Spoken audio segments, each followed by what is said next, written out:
고난주간 수요일 저녁 예배 가운데 말씀 앞에 서 있는 저와 아름다운 교회 모든 성도들 가운데 하나님의 은혜가 또 말씀의 능력이 충만하게 경험될 수 있기를 주의 이름으로 축복합니다.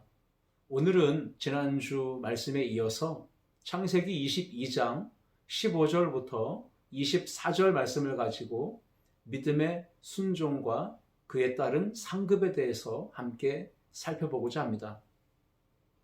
우리는 일상 속에서 삶을 살다 보면 내가 예상하지 못했던 시간과 장소와 대상을 통해 일련의 나의 믿음의 성실성과 실력과 능력을 검증받는 테스트를 겪게 됩니다. 우리가 시험을 잘 통과할 수 있다면, 그 믿음의 테스트에 합격하고 통과한다면 하나님으로부터 놀라운 은혜와 상급과 보상과 혜택을 누릴 수가 있습니다. 물론 우리가 살아가다가 시험을 만날 때 그 시험을 잘 통과한다면 나를 시험한 그 대상에게 내가 인정받을 수 있고, 그 대상과의 관계 속에서 성실함이 인정받았기에, 실력이 인정받았기에 신뢰도가 강하게 형성되는 그런 혜택을, 그런 특혜를 얻을 수 있습니다. 직장 생활하다가 내 실력과 능력이 어떠한 계기를 통해 상사에게 검증되고 인정받게 된다면 그 이후로 직장 생활은 말로 할 수 없는 특혜를 누리게 됩니다.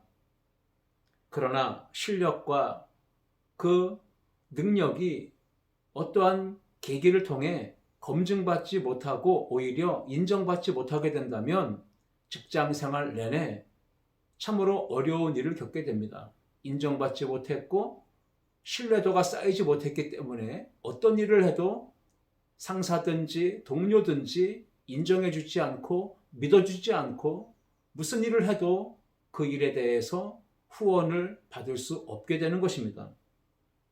우리가 신앙생활 하면서 뜻하지 않는 상황 속에 믿음의 시련과 연단과 훈련을 받게 됩니다. 그 과정을 잘 통과하게 될 때 우리는 하나님으로부터 우리의 믿음이 참된 믿음이라는 것을 인정받게 되고, 그 검증의 과정을 통해 하나님과의 신뢰의 관계는 이전보다 더 강력하게 형성될 수 있고, 그에 따르는 아름다운 열매와 풍성함을 맛보며 살아갈 수 있습니다.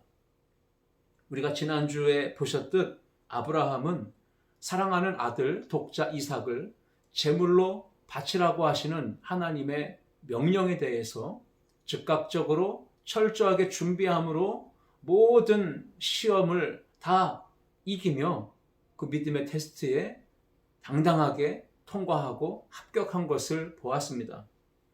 그 이후에 아브라함은 하나님께로부터 상급을 받았습니다. 그 상급은 다름 아닌 하나님을 경외하는 그의 믿음이 참된 믿음이었다는 것이 인정받게 되었고, 하나님과의 관계는 더욱더 돈독해지며 신뢰가 강하게 형성되는 복을 얻게 된 것입니다. 시험은 소극적인 것도 있지만 적극적인 것도 있습니다. 지금 여러분들은 어떠한 시험을 당하고 계십니까? 상황과 환경이 어려워지면서 겪게 되는 시험이 있습니다.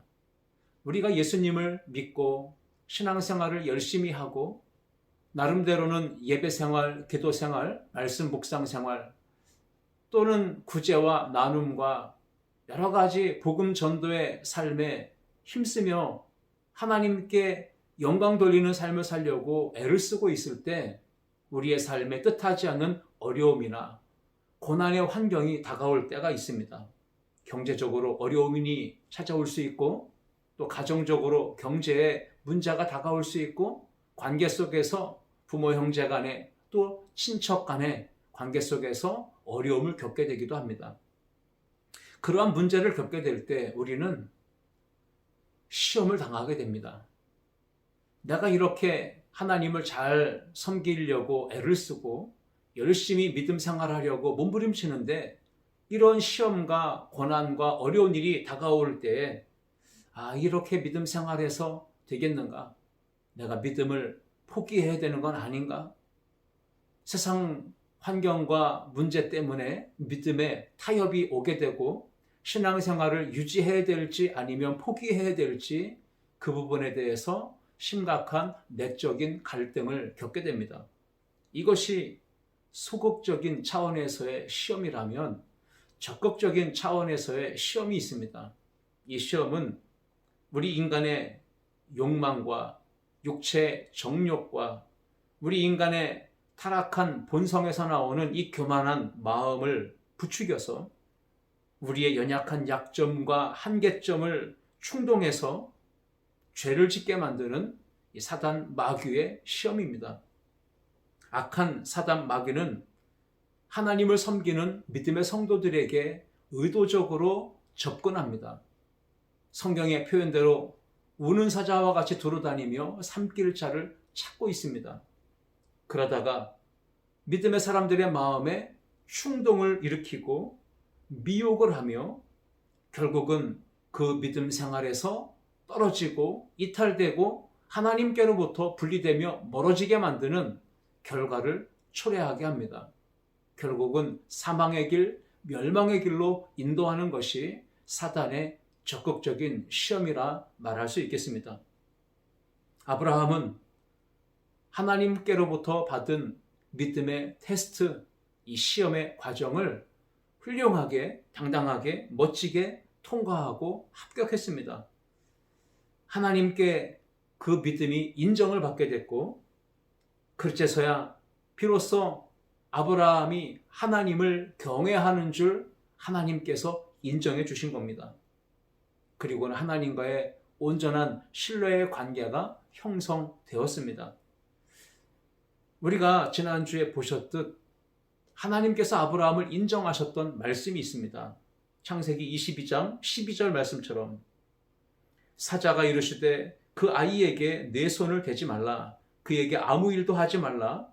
내가 내 아들 내 독자까지라도 내게 아끼지 아니하였으니 내가 이제야 내가 하나님을 경외하는 줄 아노라 하시면서 하나님은 아브라함에게 믿음을 인정해 주시는 복을 주시고 하나님과의 친밀한 영적 교제, 신뢰 관계가 형성되게 하셨습니다.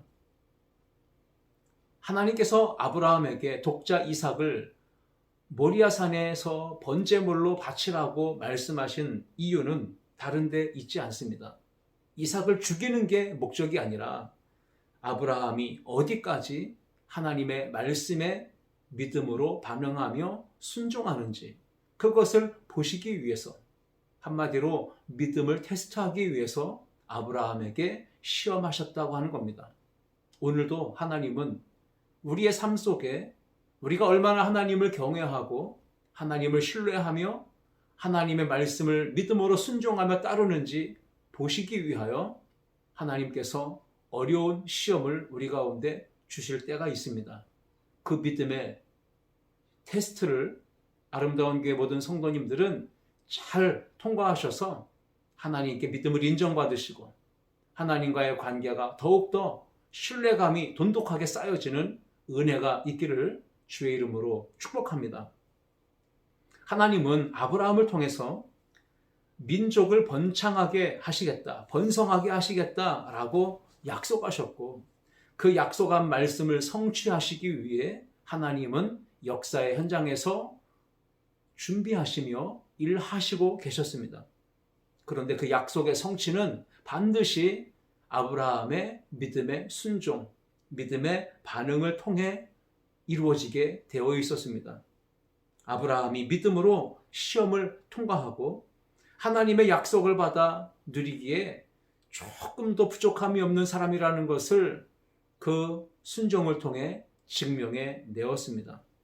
오늘 본문 말씀 15절과 16절 말씀을 우리가 함께 읽겠습니다. 여호와의 사자가 하늘에서부터 두 번째 아브라함을 불러 이르시되 여호와께서 이르시기를 내가 나를 가리켜 맹세하노니 내가 이같이 행하여 내 아들 내 독자도 아끼지 아니하였은즉 말씀합니다. 하나님의 사자가 두 번째로 아브라함을 불러 말씀하신 것은 복을 선언하신 것입니다. 하나님은 자기 자신을 가리켜 맹세하면서까지 복을 주실 것을 선언하십니다. 여러분, 하나님께서 맹세하셨다고 하면, 하나님께서 자신의 이름을 걸고 맹세하시며 선언하신 말씀이라면 믿을 수 있지 않겠습니까?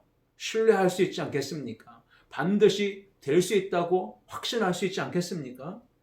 하나님이 아브라함에게 복을 선언하신 것은 아브라함이 말씀에 대해서 전적으로 순종했기 때문입니다. 순종에는 반드시 복이 따릅니다. 내가 나를 가리켜 맹세하노니, 하나님은 약속을 이루실 것을 친히 자신의 거룩한 이름, 영광스러운 이름을 들어 보증하시며 약속하신 것입니다. 17절과 18절 말씀 보시면, 내가 네게 큰 복을 주고 네 씨가 크게 번성하여 하늘의 별과 같고 바닷가의 모래와 같게 하리니 네 씨가 그 대적의 성문을 차지하리라. 또 네 씨로 말미암아 천하 만민이 복을 받으리니 이는 내가 나의 말을 준행하였음이니라 하셨다 하니라. 이에 아브라함이 그의 종들에게로 돌아가서 함께 떠나 브엘세바에 이르러 거기 거주하였더라. 아멘. 아브라함이 순종했을 때 하나님은 복을 말씀하십니다. 선언하십니다. 그 이유는 하나님의 말씀을 준행하였기 때문이라고 말씀하십니다. 하나님께서 아브라함에게 선언하신 약속의 복은 자손을 크게 복주시겠다, 번창하게 하시겠다라는 말씀입니다. 하늘의 별과 같이, 바닷가의 모래알과 같이. 그리고 그들의 대적의 문을, 성문을 차지하게 하실 것이라. 혈통적으로 숫자가 많아지고 세력이 강성해지는 번성의 복도 얻게 되겠지만 대적들도 정복하게 될 것이라고 약속의 말씀을 주십니다. 네 씨로 말미암아 천하 만민이 복을 얻으리라 말씀하십니다. 아브라함이 시험에 믿음으로 합격할 때에 아브라함도 복을 받고 그 자손 이삭도 복을 받고 그의 후손들까지도 복을 받는, 이렇게 대대로 복을 받는 하나님의 약속입니다. 뿐만 아니라 천하 만민이 아브라함의 씨로 후손으로 말미암아 복을 받게 하시겠다고 하는 크신 계획까지도 말씀해 주셨습니다. 천하 만민이 복을 얻으리라는 말씀은 구약 성경과 신약 성경에 계속해서 이어지고 있는 메시아에 대한 약속이며 성취를 말씀하고 계신 것입니다. 아브라함의 자손으로 오실 메시아를 통해 온 세상은 아브라함에게 하셨던 약속의 말씀처럼 복을 받게 될 것입니다. 아브라함과 다윗의 자손 예수 그리스도의 세계라. 마태복음 1장 1절에서 선언하시는 대로 예수님은 아브라함의 후손으로 다윗의 자손으로 이 세상의 메시아로 오셨습니다. 그래서 예수님을 통해서 죄악된 세상은 죄와 사단의 권세와 죽음 아래서 종로로 타다가 자유함을 얻고 구원함을 얻고 영생의 복을 누리게 될 수 있었습니다. 우리는 하나님이 주시는 하늘의 신령한 복과 땅의 기름진 복을 받아 누려야 하고, 그 은혜와 복을 믿지 아니하는 세상 사람들에게 유통시키며 흘려보내며 나누며 살아가는 축복의 삶을 살아가야 합니다. 하나님의 은혜와 축복이 충만한 사람은 영적인 공식을 합니다. 영적인 축복인 원리를 합니다.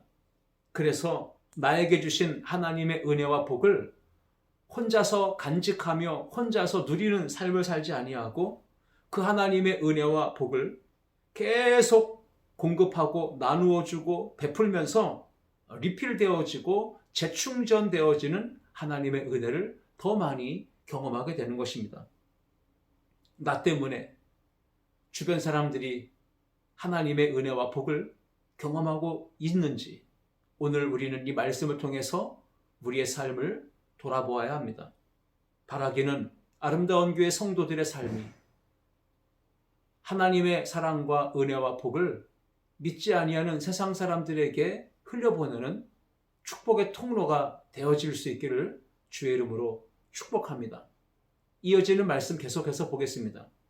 19절 말씀에 이에 아브라함이 그의 종들에게로 돌아가서 함께 떠나 브엘세바에 이르러 거기 거주하였더라 말씀하고 있습니다.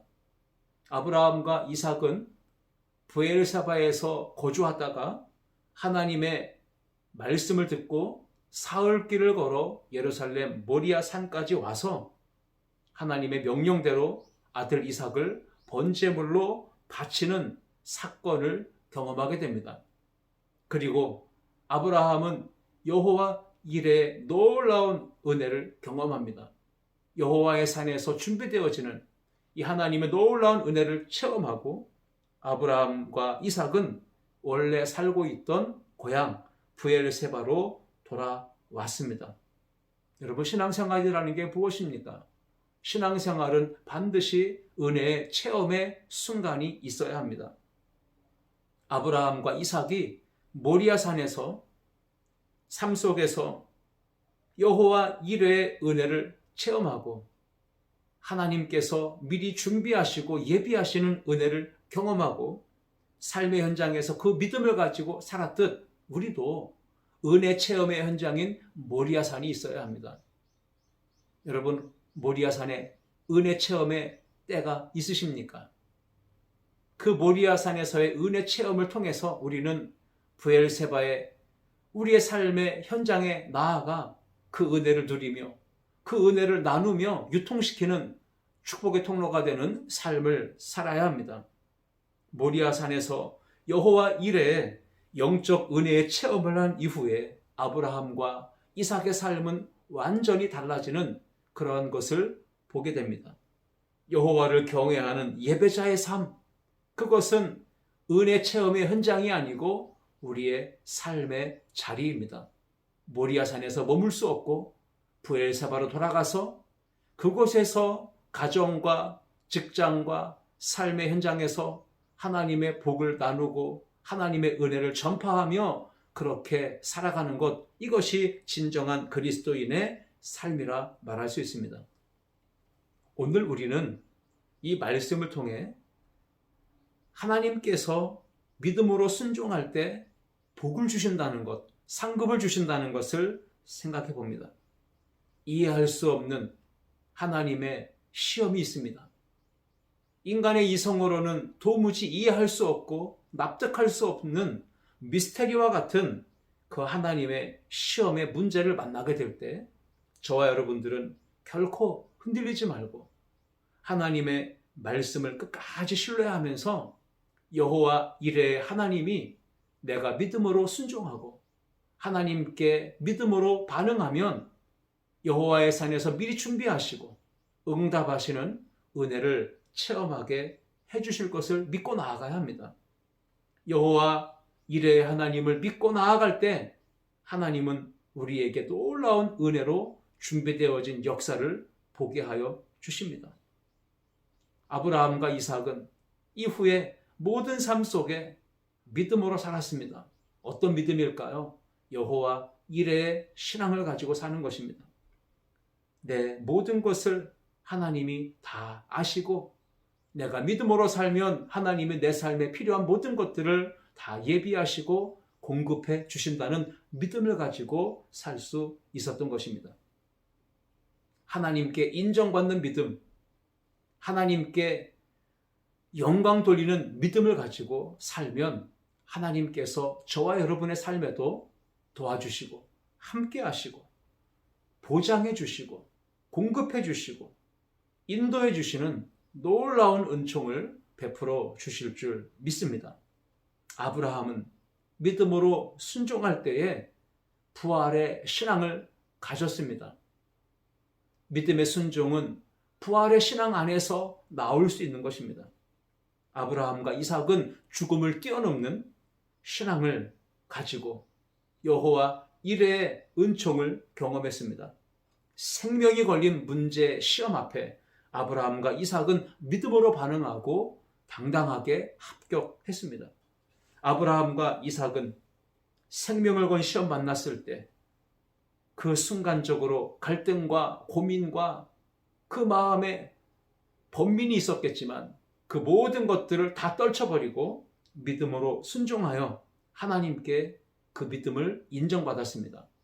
그 중심에는 내가 믿음으로 하나님께 나의 삶의 가장 소중한 것을 드릴 때, 바칠 때 하나님은 이것을 손해보지 않게 하시고 그대로 보상해 주신다고 하는 것을 믿었습니다. 무엇보다 아브라함은 하나님께서 죽은 자를 다시 살리실 수 있다고 하는 믿음을 가졌습니다. 그래서 자신의 아들 하나뿐인 독자 이삭을 모리아 산에서 번제물로 바칠 수 있는 그런 담대한 믿음을 가졌습니다. 이 아들 이삭을 하나님께 번제로 드린다 할지라도 하나님께서 이 아들을 다시 살려주실 것을 믿는 이 부활의 신앙을 가지고 아브라함은 순종했고 그 순종하는 아브라함의 믿음이 하나님께 인정을 받을 수 있었던 것입니다. 이제 우리는 오늘 본문의 마지막 부분으로 나아가기로 합니다. 20절부터 24절을 보시면 하나님은 또 다른 차원의 예비하심, 준비하심의 은혜를 보게 하십니다. 20절부터 보면 2일 후에 어떤 사람이 아브라함에게 알리어 이르기를 밀가가 당신의 형제 나홀에게 자녀를 낳았다 하였더라. 그의 맏아들은 우스요, 우스의 형제는 부스와 아람의 아버지 그무엘과 게셋과 하소와 빌다스와 이들랍과 부두엘이라. 이 8사람은 아브라함의 형제 나홀의 아내 밀가의 소생이며 부두엘은 리브가를 낳았고 나홀의 첩 루마라 하는 자도 데바와 가함과 다하스와 마아가를 낳았더라 했습니다. 8사람이 아브라함의 형제 나홀의 아내 밀가의 소생으로 이름이 소개됩니다. 왜 하필이면 이 8명의 이름을 이곳에 기록했을까요? 하나님의 뜻과 하나님의 계획이 있습니다. 이것이 바로 부두엘이라고 하는 사람을 통해 리브가가 태어나고 리브가는 훗날 이삭의 아내가 되기 때문입니다. 여호와 이레의 하나님은 이삭의 아내 리브가를 미리 준비하고 계셨습니다.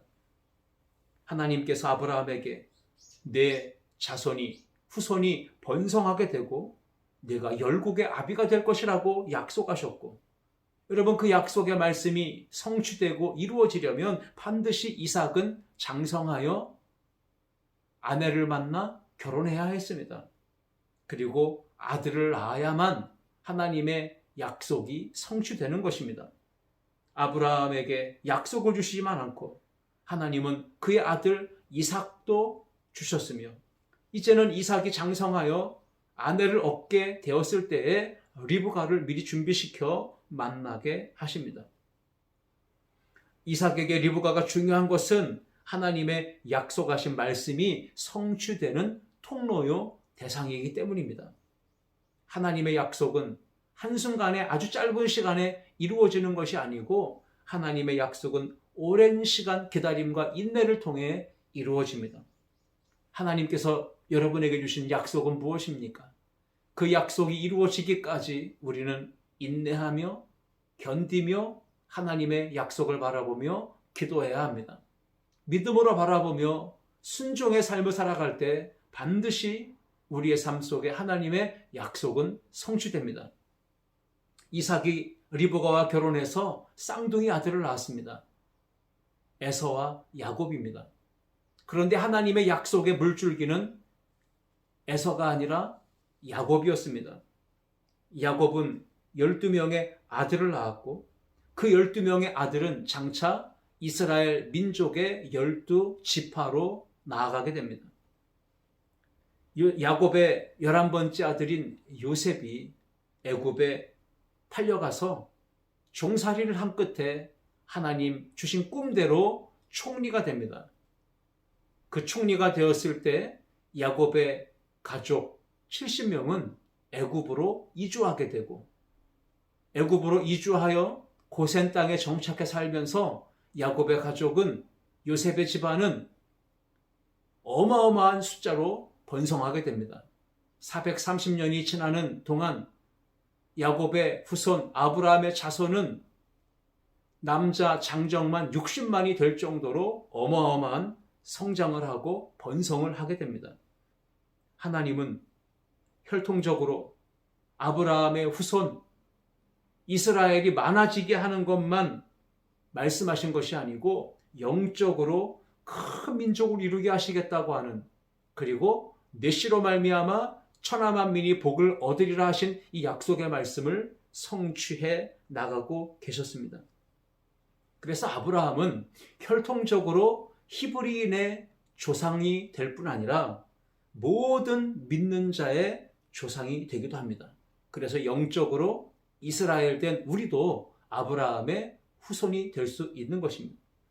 오늘 이 본문을 통해 우리에게 주신 말씀을 잘 마음에 새기시고, 사순절 이제 고난주간 수요일 지나고 있는데 더더욱 우리에게 주신 하나님의 약속의 말씀을 붙잡고 십자가를 통해 온전한 구원을 이루시고 세계 열방을 구원하길 원하시는 하나님의 마음을 붙잡고 우리가 은혜 받은 자답게 하나님께 믿음을 인정받고 하나님의 상급을 누리는 자답게 이제 그 은혜와 복을 많은 사람들에게 나누며 그 많은 사람들에게 하나님의 사랑을 전하며 축복의 통로로서의 삶을 살아가는 아름다운 교회 모든 성도님들 다 되실 수 있기를 주님의 이름으로 축복합니다.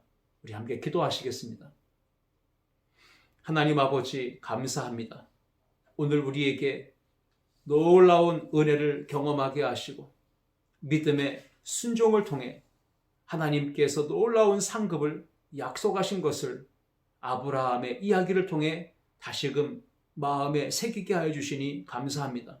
시험을 통과하면 반드시 하나님의 상급이 있습니다.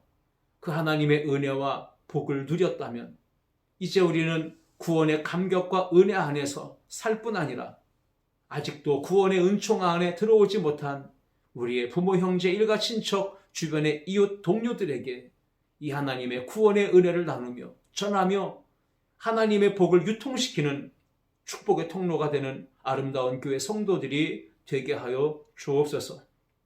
은혜 받은 모리아 산의 현장에서 머물지 않게 하시고 우리의 삶의 자리인 브엘세바로 나아가 가정과 직장과 사업의 현장에서 이 세상 속에서 빛을 발하고 하나님께 영광 되어지는 삶을 사는 우리 성도들이 되게 하여 주옵소서. 무엇보다 하나님께 인정받는 믿음으로 살고 부활의 산소망을 가지고 살며 우리가 무슨 일을 하든지 믿음으로 살 때 하나님이 앞서가시며 여호와 이레의 은혜를 허락해 주실 것을 믿고 믿음의 순종과 믿음의 결단이 있는 능력 있는 그리스도인의 삶을 살게 하여 주옵소서. 성령 충만함 가운데 고난주간에도 끝까지 견디며 십자가를 바라보며 나아가도록 역사하여 주옵소서. 예수 그리스도의 이름으로 축복하며 기도하옵나이다. 아멘.